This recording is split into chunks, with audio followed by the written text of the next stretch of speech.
ரொம்ப நாளா நான் இந்த வீடியோ போடணும், அப்லோட் பண்ணணும்னு நெனச்சுட்டு இருந்தேன். அதுக்கான டைம் இப்ப தான் வந்திருக்கு. மறக்காம ஸ்கிப் பண்ணாம இந்த வீடியோ ஃபுல்லா பார்த்துட்டு, லைக் பண்ணிட்டு, ஷேர் பண்ணிக்கோங்க. ஸோ மார்க்கெட் போயிட்டு வந்தாச்சு. நம்ம ஜென்ரலாவே வந்து மார்க்கெட்லாம் போயிட்டு வந்தா என்ன மாதிரி ஐட்டம்ஸ்லாம் வாங்குவோம்? ஸ்நாக்ஸ் வாங்குவோம். வீட்டுக்கு தேவையானதெல்லாம் வாங்குவோம். இப்ப இருக்கிற காலகட்டத்துல வந்து எல்லாருமே வந்து ஒரு அவசர நிலையிலே ஓடிட்டு இருக்கிறதுனால, பாக்கெட்ல விக்கிற இந்த பொருளையும் நம்ம வாங்கிடுறோம். நான் உங்களுக்கு ஆல்ரெடி சொல்லியிருப்பேன். அது என்ன பொருள் வாங்கிட்டு வந்தேன்னு. ஸோ இந்த இஞ்சி பூண்டு பேஸ்ட் அப்படிங்கிறதுல வந்து நம்ம என்ன பண்றோம்?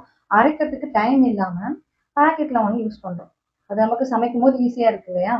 அதனால நம்ம பாக்கெட்ல வாங்கி யூஸ் பண்றோம். ஆனா அதனால நமக்கு என்னென்ன பிரச்சனைகள் வருது அப்படின்னு நம்ம யாருமே யோசிக்கிறதே இல்லை. நானுமே பாத்தீங்கன்னா ஒரு 7-8 வருஷத்துக்கு முன்னாடி வரைக்குமே இந்த மாதிரி பாக்கெட்லாம் வாங்கி யூஸ் பண்ணிருக்கேன். ஒரு 8 வருஷம் அதுக்கு முன்னாடி யூஸ் பண்ணிட்டு இருந்தேன். அதுக்கப்புறமா தான் எனக்கு அது பிடிக்கல. அதோட இஞ்சி பூண்டுக்கான ஃபிளேவரே அதுல இல்லாத ஒரு எனக்கு ஒரு ஃபீல் வந்துச்சு.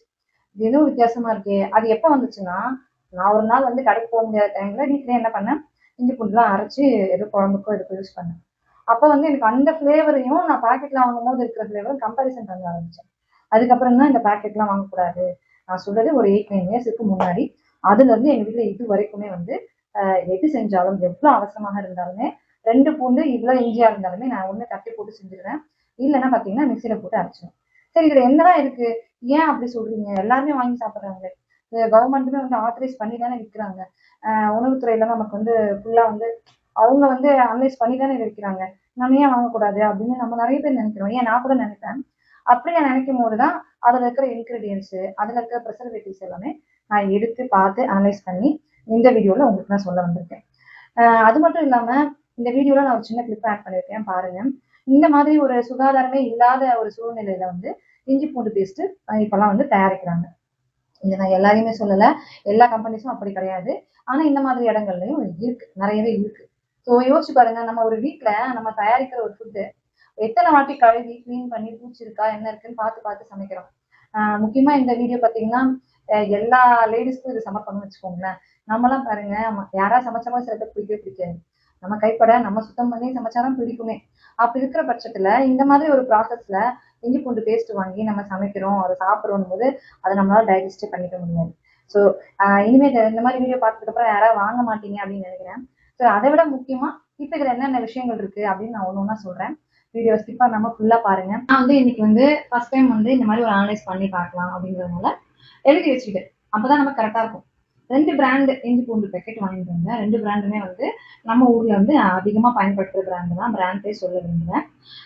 அது வந்து பாத்தீங்கன்னா உணவுத்துறையில இருந்து நமக்கு வந்து செக் பண்ணியே கொடுத்துருக்காங்க. சரிங்களா? இருந்தாலும் அதுல என்னென்ன ப்ரிசர்வேட்டிவ் யூஸ் பண்ணிருக்காங்க, அதனால என்ன பக்க விளைவுகள் அப்படிங்கிறது நிறைய பேருக்கு தெரிய மாட்டேங்குது. அதுக்கான நேரம் இல்ல. அதை நம்ம யாரும் பார்க்கறது இல்ல. சில பேருக்கு வந்து அந்த அளவுக்கு டைம் இருக்காது. சில பேருக்கு அதை ஆராய்ச்சி பண்றது இல்ல, எப்படி பண்றது அப்படின்னு தெரியாம கூட இருக்கலாம். ஸோ இதுல பாத்தீங்கன்னா வந்து E260 அதாவது அசிட்டிக் அமிலம் அப்படிங்கிற ஒரு அமிலம் ஆட் பண்ணிருக்காங்க. அப்புறம் E330 சிட்ரிக் அமிலம். இது ரெண்டுமே அமிலங்கள் தான். இந்த அமிலங்கள் எதுக்காக ஆட் பண்றாங்கன்னு பாத்தீங்கன்னா ஒரு புளிப்புத்தன்மை அதுல இருந்தாதான் அந்த பொருள் வந்து கெட்டு போகாது அப்படின்னு சொல்லுவாங்க. ஜென்ரலாவே பாத்தீங்கன்னா நிறைய பொருள் கெட்டு போகாம இருக்கிறதுக்காக நிறைய உப்பு போட்டா கெட்டு போகாது இல்லையா? அதே மாதிரி இதுலயுமே E211 அப்படிங்கிறது அதாவது சோடியம் பென்சோனேட் வந்து ரொம்ப அதிகப்படியா யூஸ் பண்ணிருக்காங்க. அத அந்த அந்த அளவுல வந்து நம்ம மெஷர் பண்ணி பார்த்தோம்னா கிட்டத்தட்ட 100 கிராம் இஞ்சி பூண்டு பேஸ்ட்டுக்கு 4000 மில்லிகிராம் இந்த E211 அதாவது சோடியம் பென்சோனேட் யூஸ் பண்ணிருக்கிறதா வந்து இதுல இன்ஃபர்மேஷன் கிடைச்சிருக்கு. சரி ஓகே, இதுக்கெல்லாம் இதுக்கு அடுத்தது என்ன சேர்த்திருக்காங்க பார்க்கலாம். E224 அதாவது பொட்டாசியம் பொட்டாசியம் சேர்த்திருக்காங்க. ஸோ இதெல்லாம் பார்த்தீங்கன்னா இது ஒரு பிராண்ட். ஓகேங்களா? இதனால வந்து என்னென்ன பிரச்சனைகள் வருது அப்படின்னு நான் உங்களுக்கு சொல்றேன். எப்பயுமே வந்து இது எல்லாமே வந்து உணவுத்துறையில இருந்து நல்லா அனலைஸ் பண்ணி தான் கொடுத்துருக்காங்க. அதனால வந்து நமக்கு எதுவும் பிரச்சனைகள் வர வாய்ப்புகள் இல்லதான். இருந்தாலுமே இதை தொடர்ந்து யூஸ் பண்ணும்போது ஃபார் எக்ஸாம்பிள் இந்த தனியா குக் பண்ணி சாப்பிடுவாங்க. அது எப்படி சொல்றது, பேச்சுலர்ஸ் பேச்சுலர்ஸ் நிறைய பேர் இருப்பாங்க. இஞ்சி பூண்டு பேஸ்ட் எல்லாம் வந்து யாரும் அரைச்சி அதுக்கான நேரங்கள் இருக்காது. அதனால என்ன பண்ணுவாங்க, இந்த மாதிரி பாக்கெட் வாங்கி வச்சுப்பாங்க. இதை வந்து அவங்க யூஸ் பண்றதுனால என்ன மாதிரியான விளைவுகள் இருக்கு? நிறைய பேருக்கு பார்த்தீங்கன்னா அந்த ஒவ்வாமை சொல்லுவாங்க, அலர்ஜி. அந்த மாதிரி அலர்ஜி ப்ராப்ளம் இருக்கிறவங்களுக்கு அவங்களுக்கு ஒத்துக்காது. இதனால என்னென்ன பின் விளைவுகள் வருதுன்னு பார்த்துக்கோங்க. மூச்சு திணறல் வருது, ஆஸ்துமா வருது. அதுக்கப்புறம் வந்து லங்ஸ்ல கூட சில வந்து என்ன சொல்றது, தொற்று ஏற்படுது.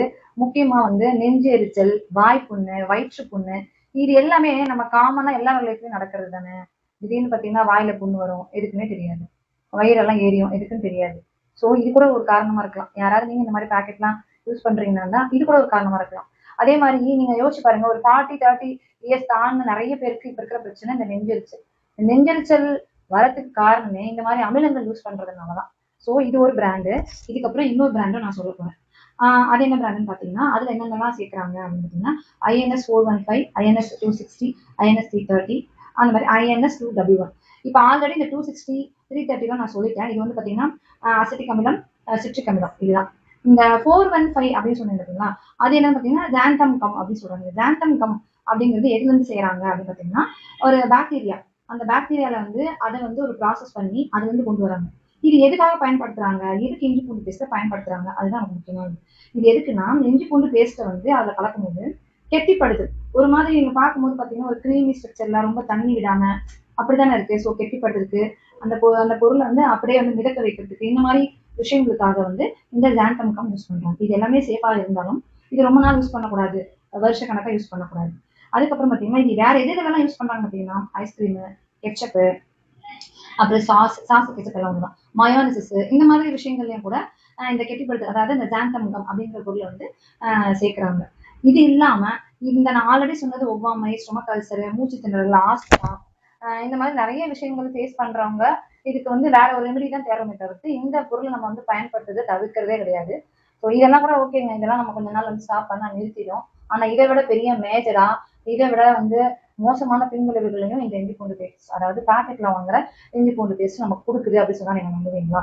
அதுல என்னென்ன வரும் அப்படின்னு பாத்தீங்கன்னாலே, அதாவது பல வருடங்கள் இந்த மாதிரி நீங்க வந்து ஒரு பாக்கெட் ஃபுட் இந்த மாதிரி ப்ரிசர்வேட்டிவ் எல்லாம் கலந்த ஒரு ஃபுட் எடுத்துக்கும் போது என்னென்ன விஷயங்கள் வருது அப்படின்னு நான் நோட் பண்ணி வச்சிருக்கேன். சிறுநீரக நோய்கள், அதாவது கிட்னி ப்ராப்ளம். ஏன் இது கிட்னி ப்ராப்ளம் வருதுன்னா நான் ஆல்ரெடி ஃபர்ஸ்டே சொல்லியிருந்தேன். இதுல வந்து உப்பு அதிகமா போட்டிருக்காங்க, அதாவது சோடியம் சோடியம் நிறைய போட்டிருக்கனால உங்களுக்கு என்ன ஆகும்னா ஆட்டோமேட்டிக்காவே உப்பு நிறைய நம்ம சேர்த்துக்கிட்டாலே ஃபுட்டு நம்மளோட ஃபர்ஸ்ட் நம்ம உடல் ஆர்கன்ல உள் உறுப்புல வந்து பாதிக்கப்படுறது பார்த்தீங்கன்னா வந்து சிறுநீரகம் தான். ஸோ அதனால பார்த்தீங்கன்னா கிட்னி ஃபெயிலியர் வரலாம், இல்லைன்னா கிட்னி டிசீஸ் வரலாம். இப்போ நிறைய பேருக்கு நான் கேள்விப்படுறது சின்ன சின்ன குழந்தைங்களுக்கு கூட கிட்னி ஃபெயிலியர் எப்படி வருது அப்படின்னு யோசிக்கும் போது இந்த மாதிரி பேக்கெட் ஃபுட்லாம் நம்ம சாப்பிடும்போது அதில் நிறைய உப்பு சின்ன வயசுல இருந்து சாப்பிட்டுருப்பாங்க. ஃபார் எக்ஸாம்பிள் 2 வயசு 3 வயசுல இருந்து வாங்கி கொடுத்துருப்போம். அவங்களுக்கு ஒரு 10 15 வயசு வரும்போது இந்த மாதிரி ஒரு அசம்பாவிதம் நடக்குது. அதை நம்மளே பார்க்குறோம். ஆஸ் எ பேரண்டா நான் அதை ஃபீல் பண்றேன். இந்த மாதிரி பொருட்களை குழந்தைங்களுக்கு கொடுக்க கூடாது, நோ சொல்லிடுங்க. எந்த ப்ரிசர்வேட்டிவ் பொருளும் கொடுக்காதீங்க. அதுக்கப்புறம் பாத்தீங்கன்னா பக்காவாதம். நிறைய பேருக்கு என்னன்னே தெரியல, என்ன காரணம் தெரியல, நல்லாதான் இருந்தாரு, திடீர்னு ஸ்ட்ரோக் வந்துருச்சு அப்படி சொல்றாங்க. ஹார்ட் இஷ்யூஸ் வருது. ஹார்ட் கூட நிறைய பேருக்கு பிரச்சனை இருக்கு. எல்லாமே பாத்தீங்கன்னா இந்த உப்பு தன்மை அதிகமா இருக்கிறது, இந்த அமிலங்கள் அதிகமா நம்ம உடம்புல எடுத்துக்கிறதுனாலதான் இது எல்லாமே வருது. அதுக்கப்புறம் எலும்புரை நோய் அப்படின்னு சொல்லுவாங்க, இந்த ஆஸ்ட்ரோப்ரோசிஸ் அப்படின்னு சொல்றாங்க. அந்த நோயுமே கூட பாத்தீங்கன்னா அதாவது அதிகப்படியான உப்பு நம்ம உடம்புல போகும்போது நம்ம உடம்புல அந்த கால்சியம், அதாவது எலும்புல இருக்க கால்சியங்கள் வந்து அரிச்சு அதுக்குமே வந்து உங்களுக்கு வந்து அங்கங்க வந்து அந்த ஆஸ்ட்ரோபோரோசிஸ் நோய் இப்ப தெரிஞ்சவங்க உங்களுக்கு புரியும். இது எலும்புரை நோய் அப்படி சொல்றாங்க தமிழ்ல. ஸோ அந்த நோய் இதெல்லாம் விட விடுங்க, இது கூட இதெல்லாம் கூட நம்ம அடிக்கடி நம்ம கேள்விப்படுறோம். இதுக்கெல்லாம் யாரும் பயப்படுறதில்லை. என்கிட்ட அதான் உண்மை. அதானே பாத்துக்கலாம், பிபி தானே மாத்திரை போட்டுக்கலாம், ஹார்ட்டுக்கெல்லாம் மாத்திரை போட்டுக்கலாம், ஏன்னா இதுக்கெல்லாம் மாத்திரை மருந்துகள்லாம் இருக்கு. அதனால நம்ம வந்து ரொம்ப ஈஸியா கொண்டு போயிடணும். சரி ஓகே, வயசான இதெல்லாம் வரும் அப்படின்னு நினைச்சோம்.